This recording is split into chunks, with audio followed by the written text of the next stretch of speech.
Hello, everybody. Welcome to the Write or Die Show. I'm your host, Randi-lee. On the show, we interview other writers and we talk about mental health from their personal journeys.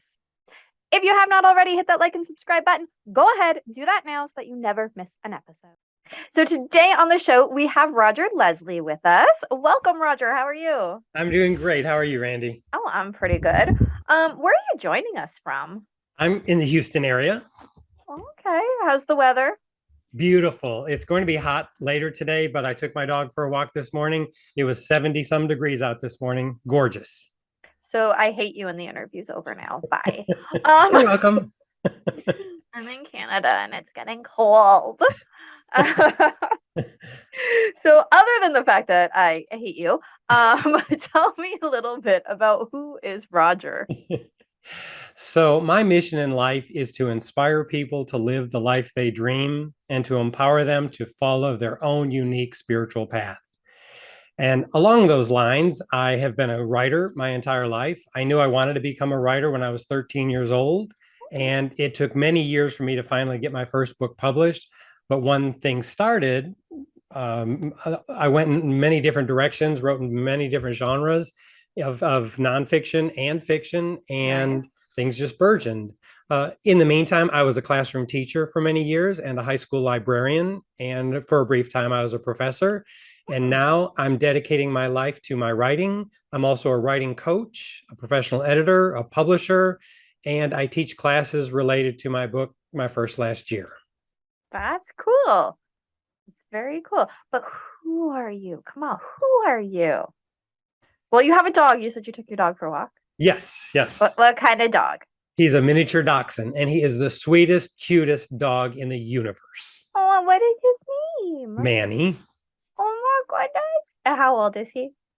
We think he's about 8. He was a Okay. rescue, and when we picked him up and we found him at the rescue shelter, the vet predicted from by looking at his Yeah. teeth that he was probably about 3. So this is going to be on the October 27th is the anniversary of when we got him. So we think Okay. he's just about 8.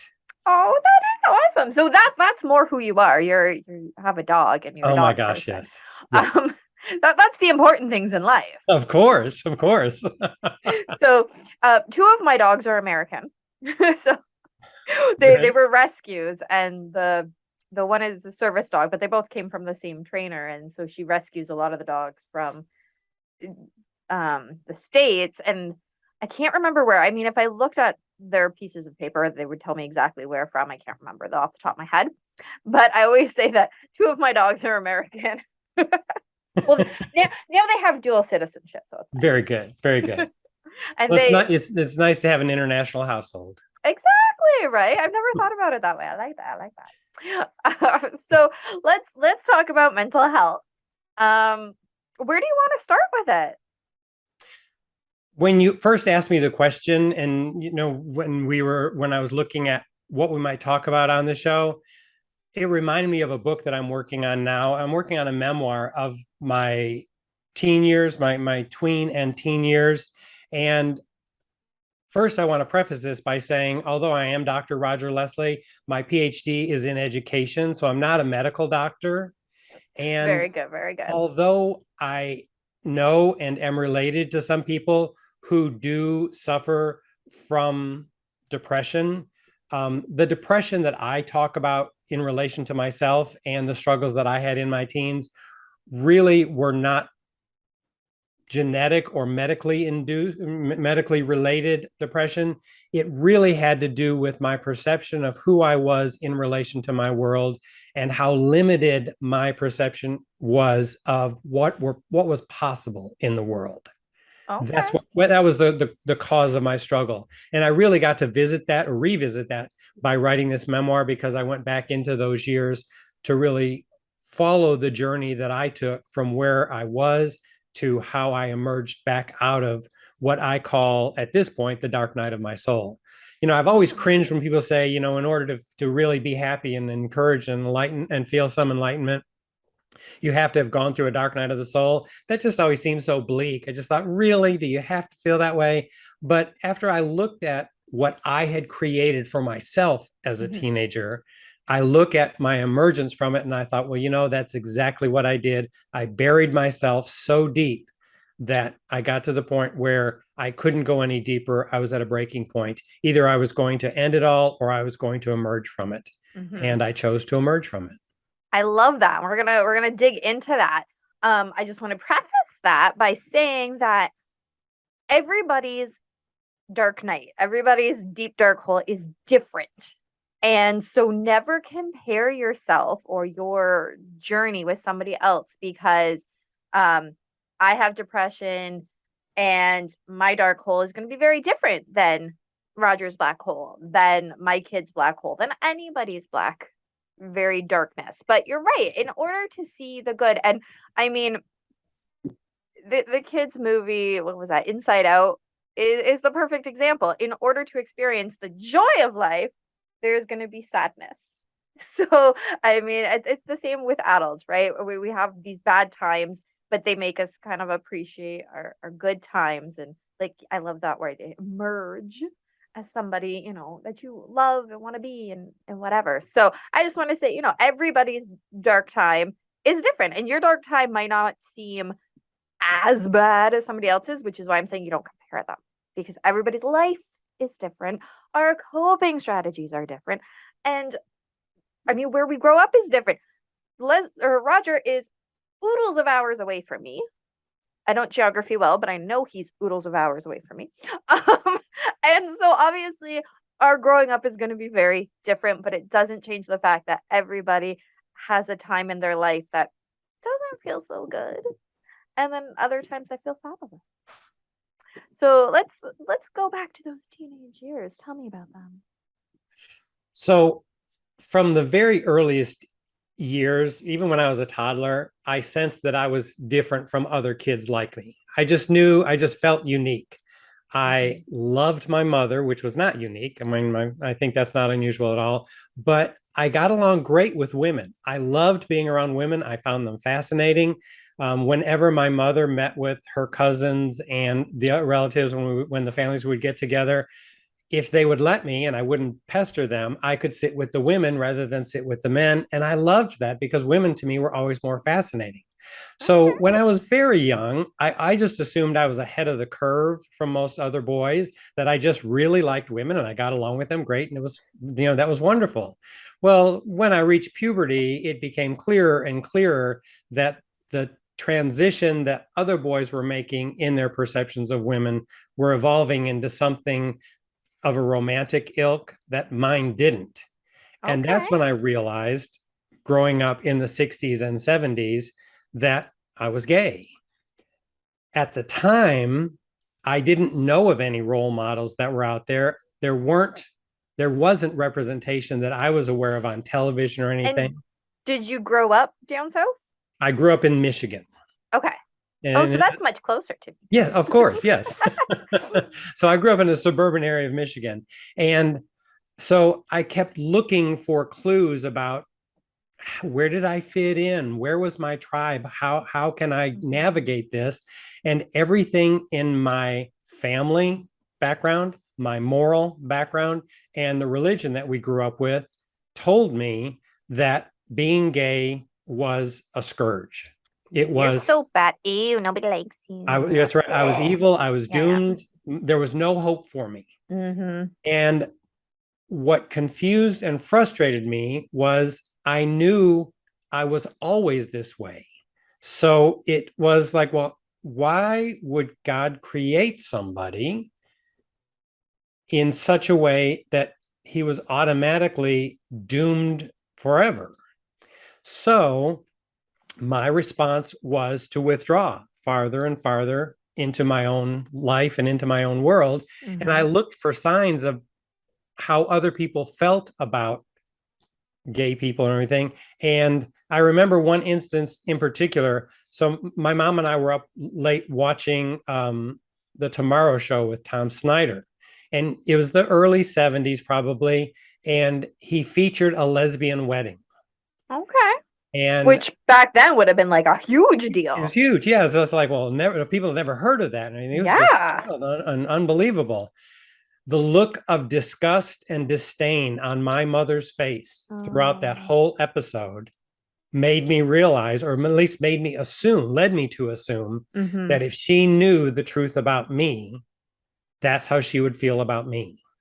Yeah. And so I'm gonna jump in and say, and this is why it's so important as parents that we watch our reactions to the media, to what we see, because what our kids see is our reactions. And if our reactions that, I don't, my kid is trans, actually. And so if he came out, what? Oh my gosh, grade 11 now. 4 years ago. I think it was 4, maybe 5, 4 years ago, anyways. So if, say, 6 years ago, we had watched something with it, and I would have said, "Oh my goodness, ew, what is this going on?" He probably wouldn't have been so comfortable coming out and telling me um, that that was how he felt, and that was going to be the way that he was. But because that was never my reaction, more of a confused reaction just because I don't know much about it and I've learned a lot over the years and continue to learn. Um, Especially now more people are talking about it, which is super helpful, especially for those of us that are like, I want to help you. I just don't know how. But that's just it. Our parents are our first connection to the world and our first connection of what is right, what is wrong. So if we see our parents' reactions to what they're watching and what is right and what is wrong, we're going to internalize that as children. And it sounds like that's exactly what you did. I did, absolutely. And I always loved academics. So I always liked to hang around the smart kids at school. So some of my best friends, so this would be like middle school age. I was like seventh and eighth grade at this stage, and of the story that I'm going to tell. And I hung around really smart kids. So I kept withdrawing further because I felt like I needed to keep secret what I was really feeling. I didn't understand it. I couldn't find any books that helped me explain it. I didn't see any TV shows or many movies. I was a big movie buff. I've always collected movie reference books and everything. So I looked through some of my movie reference books, and I would find snippets of little movies. Like there was a movie back in the late 60s starring Richard Burton and Rex Harrison as lovers. And I could Oh. never find it. Not even on the late show. They never showed it. And I was kind of so because I hung around smart friends, it occurred to me that they are probably also pretty insightful. And if I was figuring this out about myself, they might start figuring this out about me. And so I just kept Ah. withdrawing deeper and deeper. And by the end of my eighth grade year, I had dropped all my friends. I just thought, you know what? I'm going to live my life alone because I could never let anybody find this out, because everything that my Ah. family and my religion told me was like, it's wrong, it's sinful, it's leading to nothing good, and I didn't want Yes. anybody else to know. That was a huge mistake on my part, to withdraw from all those friends. Of course, I would just drop them and they had no idea why. I didn't give them an Right. explanation. I would just get very distant and not be as friendly with them. And one And now time, and now you become the jerk because you're just dropping people. No, yes, now, right? You're being yes, perceived as something else now that also isn't very good, right. which is And actually not very good. right, which made me feel worse about, I mean, I was already feeling bad about myself for one reason, then to be misunderstood and not feel I had the courage or freedom to explain why I was doing what I was doing made it even worse, because Yep. now I was misunderstood for what I was hiding and being misunderstood for being misinterpreted for why I was doing, because it was very out of character for me not to be friendly, not to be a Yeah. good friend to them, because they'd been a good friend to me. And all of a sudden I just grow distant and get aloof. I had one friend, he came over one morning and we were just going to hang out for the day. And I was just sitting on the front porch waiting for him. And I acted really aloof when he showed up. And like within 2 or 3 minutes, he said, well, I don't have to put up with this. He got on his bike and left. And that was the end of our friendship. I mean, that was it. He was just, Wow. I admired him for not putting up with anything. Right? But there was Yeah. but for years I thought, I wish I had the opportunity to go back and explain to him why I did what I did when I did it. Well, maybe one day he'll read your book or he'll see one of these podcasts and go, "Oh, I was that one that you were, I was the one that did that. Oh my goodness, dude." You know? I'm hopeful. I am hopeful. Yeah, Yes, it can happen. exactly. Yeah. Okay. So as you're growing up, you're starting to push people away, you're realizing these things. So how obviously you're going this deep dark hole, but how did you climb out of it? I mean, if there's other parts you want to say, I'm not trying to skip. No, that was the gist of what was happening socially for me. Fortunately for me, spirituality has always been a major component of my personality. Spirituality has always mattered to me. So I continued to go to church, even though what the priest was saying seemed to imply that I shouldn't be there. I didn't deserve Mm-hmm. to be there. I felt a kinship with something spiritual, something bigger than me. And I really wanted to come to peace with that. And so I continued to go to church, but more often than not, I would go when there was nobody else there and just have a dialogue with God, just talk and Yeah. ask and explore and beg for some understanding because I didn't get it. I didn't get it. I didn't get it. And ultimately, in one of those dialogues, I got the message: you are either going to be the person I made you and use that for you to be happy and to do good in this world, or you're not. I Those are the choices. Either you're going to be I happy or you're not. love it. I love it. I love it. So actually my kid um said something similar to me about, well, God made me this way. So how can it be wrong? Um, Quite a few years ago, because I'll admit I haven't been to church in a while, but I used to take him to church, and I still over COVID of watch it on the TV or whatever. And but that was his thing too, was how can you say that God created everyone in his image? Um, but then tell me that I am wrong when he created me.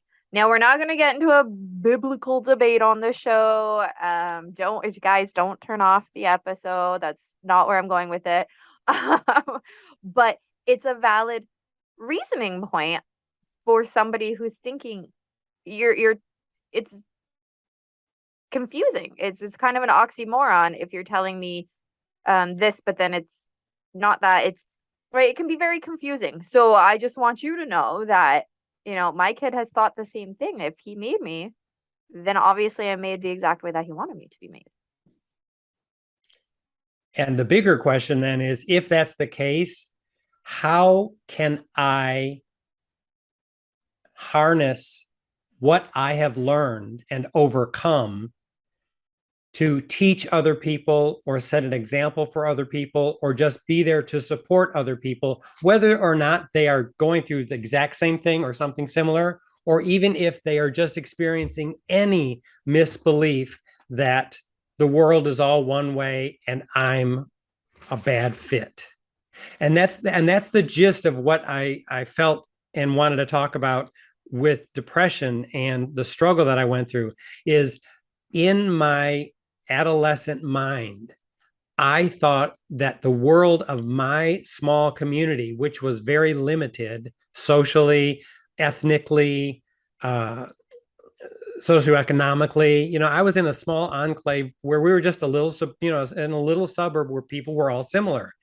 I thought that was how the whole world was. So if the people in my immediate circle were against me, I thought that meant the whole world would be against me. It Mm, wasn't until I had more life experience that I realized there are as many different ways to look at the world as there are different people. yeah. And that's the end of the episode because that's beautiful final advice. No. But there's nothing else to be said. That's perfect. There are so many people, and that's yeah. So how did you finally so you've come to this realization. what did you do with this realization? So my coming out experience, from what I understand, is different from many other people because I knew who I was and I decided to come out to my parents before I ever explored anything. I Okay. just knew who I was. And so I decided I needed to tell my parents. Before I was going to explore anything, I wanted to sit down with my parents and tell them what I was struggling with and to let them know that I had reached the point where I was going to explore this possibility for my life. So it wasn't just Okay. like I was just struggling and I didn't know who I was at this point. I was 17 at the time. And I just thought, you know what? I know who I am now. I know eventually I will explore this. I want to see if I can find love. I want to have love in my life. And that was Yeah. the biggest source of the depression. It wasn't that I felt different. It was that I thought because I perceived myself as being different, that automatically precluded the fact that I could never be loved and never love somebody else. And so I eventually sat down with my parents and told them what I was feeling, what I was thinking, and the fact that I was going to explore it eventually. Now, that Yeah. took me months to get to that point. After I decided I was going to do it, it took me months, and the Yeah. conversation was not easy. I remember my mother sitting on her rocker in the living room and my dad sitting way near her on the end of the couch. And I kind of barricaded myself on the other side of the coffee table as if I'm getting ready to protect myself in some battle. So I was feeling very vulnerable and very insecure and very scared. Yep. And it took me the longest time to even come out with the words to say what I was exploring. And it was a difficult conversation. I bet. And back then, like, right, you're talking about the 60s. This was the late 70s by then, yes. Yeah, so okay, but even late 70s, I mean, that was uh, people were scared of the gay community because HIV only happened if you were gay. Well, and this was pre-HIV. I mean, this was way, way before that. I Yep. mean, this But was, it was coming, which means, yeah, it was just I think it was 2 years away before it became the gay cancer that people didn't know what that was. yeah. But So finding others that were brave enough to be who they were, I'm guessing wasn't as easy as it is now. I assume so. As you said earlier, we can't know what anybody else's dark periods are. So I think it might have been harder for me than it might be for some people today, but I think it might be equally difficult in just different ways because Oh, I didn't have yes. to deal with social media. I didn't have to deal with Yes. all kinds of misperceptions and all different kinds of, uh, you know, labels and pronouns and everything that has evolved over the last few decades. Yes, yes. But I just meant simply finding another person. Yes. Because you were talking about, you realize that you deserve love like everybody else.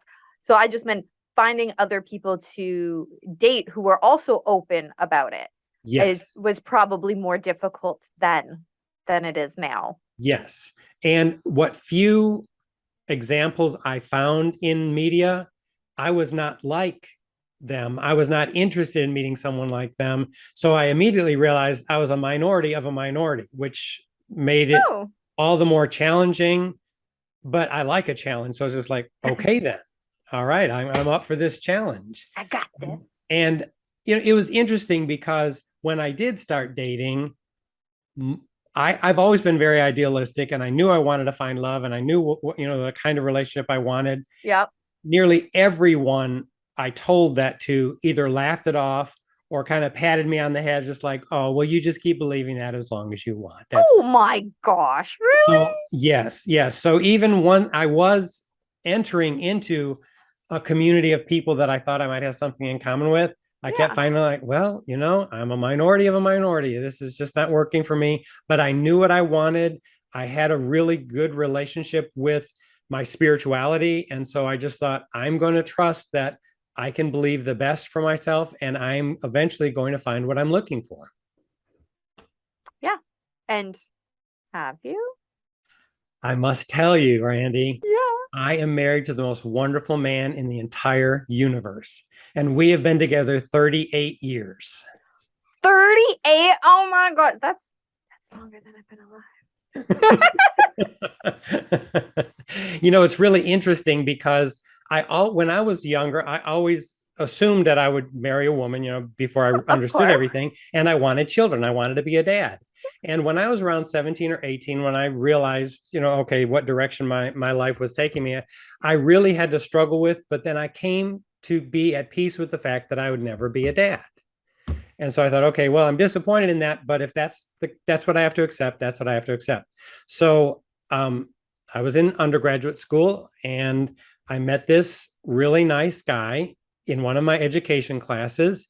And the funny thing is when I first met him, I thought, I think he's gay. But then he was a recently divorced dad and he only talked about his two children. So every Okay. time I'd visit with him and he only talked about his children, I thought, oh, I guess maybe he's not. And then I'd be with him for a little while longer. I think, gosh, I think he might be. But then he only talked about his children. So I thought, well, no, he's not. Well, Did it you turned maybe out not know? our friendship evolved and we became good friends. And about a year later, that friendship evolved into a relationship. And so I not only ended up with a wonderful So spouse, you but I ended up with two children. down. Yes, and the kids were 5 and 3 when Jerry and I first got together. So I've always been their second dad from the Yeah. time they were toddlers. Yeah. And it's so we now have two children, two fabulous granddaughters because our daughter is with a female partner. And we have 5 grandchildren who are the most awesome grandchildren anybody could ever have. Oh my goodness. So I want to encourage anybody who's out there, if you ever are entertaining the idea that you can't get what you want or you can't find what you're looking for, hold out for what you really want. Don't settle for anything less, because just as you're where you are dreaming and imagining and putting forth the energy to find what you're looking for, there's somebody else out there doing the exact same thing waiting for you. And eventually you will find each other. I promise you, it's the best experience you could ever imagine. I love that, and I'm so excited. As soon as you said, and I had to realize that I would never be a dad. In my head was screaming, "You can adopt! You can." Granted, way back then in the 80s, I don't know how easy it would have been for a gay person or a gay couple to adopt. Um, I don't know when the laws all changed or whatever. I just remember when my husband and I got married, so 10 years ago, and we got married in Vegas. Um, we had to show them birth certificates saying one of us was male, one of us was female. Wow. And that was just 10 years ago, Yeah.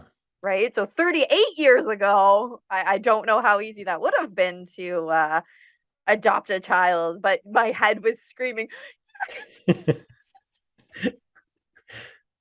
So I'm so glad that my screaming in my mind obviously was what worked for you. Exactly. That is awesome. So what piece of advice do you want to give somebody who's listening right now and they're we're gonna say a teenager because that's when you experienced your time. And they maybe aren't necessarily gay or lesbian or whatever, but they're not feeling like they know who they are or that they're living who they are. What piece of advice do you have for them? The first bit of advice that I would give is spend time learning who you are.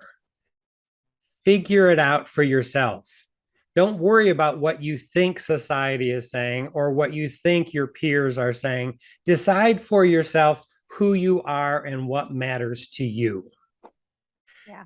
And then the second bit of advice, when I teach my first last year classes, we do an analogy of the prism, that life is a prism of many facets.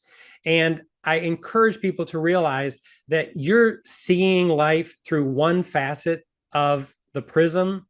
If you could tilt the prism just a little bit and look at life from another facet, you may see things very differently. And what Oh, at that's first seems interesting. what at first seems narrow and bleak will open up whole new worlds to you. And once you're open to those new worlds, you'll recognize that other people who are feeling and thinking similar to you are all around you. You just didn't know to notice them because you thought the world all looked like that one facet of the prism. Shift the prism, look from another perspective, and you'll see myriad possibilities that you didn't ever imagine before. I love it. But now, I thought I was going to call this episode Learn Who You Are, but now I kind of want to call it Shift the Prism. I love it. But which one? Which one do you like better? You can name your episode. I like Shift the Prism. All right. I That's do. I'm writing it down. Because the initial story of my awareness of who I was as a teen, I didn't realize that there were different facets to the prism. My misconception was the world as I knew it was, as I thought, the whole world. It's like, if this is my mother's attitude about this is all adult women's attitude of this. Yeah. I did not realize that if I just opened up my vision a little bit, that I could choose much better and find people who understood or were willing to try to comprehend what I was going through and be compassionate rather than judgmental. I love it. Love it. So tell us about where to find your book, and you've already kind of talked a little bit about it, but tell us a little bit more, the synopsis of the book, where they can get their hands on it. And when is the one you're working on going to be ready, do you think? So everything that you're looking for, you can find on my website, which is just my name, rogerleslie.com. It's my website. And there's a page for my coaching and my editing, because I edit other people's manuscripts. I'm a publisher, so I publish other people's books. There's a page with my books. There's a page with my classes. I teach these personal growth classes. I also teach writing courses. So everything is on my website, rogerleslie.com. And the book that I'm referring to is called My First Last Year. I had a dream where I was told to live the next 365 days as if I would never experience those calendar dates again. Oh. I wasn't told to get ready to die, but I was told put everything in that year so that when I get to the end of my life, whenever it is, I will have no regrets. In the dream, I was also told to write about it, make it a book, and then teach other people how to do the same. The book is My First Last Year. And as I was writing some notes longhand, I kept writing out first last year, and it became cumbersome. So I just abbreviated to FLY. And so now these are fly classes, and I teach people how to fly. That's brilliant. I love it. So of course the link is going to be down in the description below, so people can very easily find it, get a hold of it, hook up with you. As well, where do they follow you? I'm on Facebook as Dr. Roger Leslie. I'm on Instagram. I'm on LinkedIn. Excellent. So again, we're going to put all those links in the description down below. And thank you so much, Roger, for being on the show. You have such energy. It's fantastic. Well, I want to thank you, Randy, for having this show and creating a forum for people to talk and share and give people hope and give people new insights that they might not have reached any other way. Thank you for doing that. I admire you for responding to the inspiration that led you to do that. Oh, thank you. I feel warm and fuzzy inside. As always, thank you so much for the amazing guests that we have on the show. Be sure to check out their links down in the description below. If you want to support the channel, go ahead and check out our merch store. We've got some very cool things on there.